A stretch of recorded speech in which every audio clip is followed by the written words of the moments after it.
বিদেশে যাওয়ার স্বপ্ন দেখে প্রতিদিন শত শত মানুষ ঘর ছাড়ে। কেউ সফল হয়, কেউ হতাশ হয়, অনেকে আবার ফিরে আসে নিথর দেহে।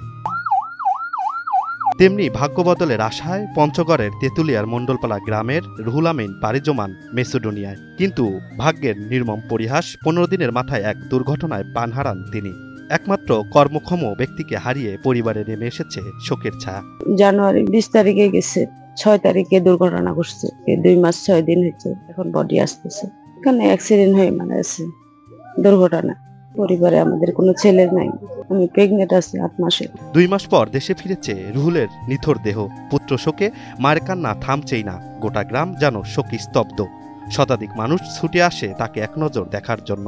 উনি দীর্ঘদিন এখানে মাইক্রো ড্রাইভারি করতো।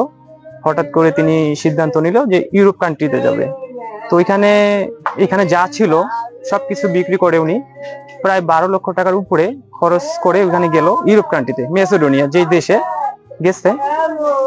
ওইখানে যাওয়ার পর 15 দিনের মাথায় একটি দুর্ঘটনায় মারা যান।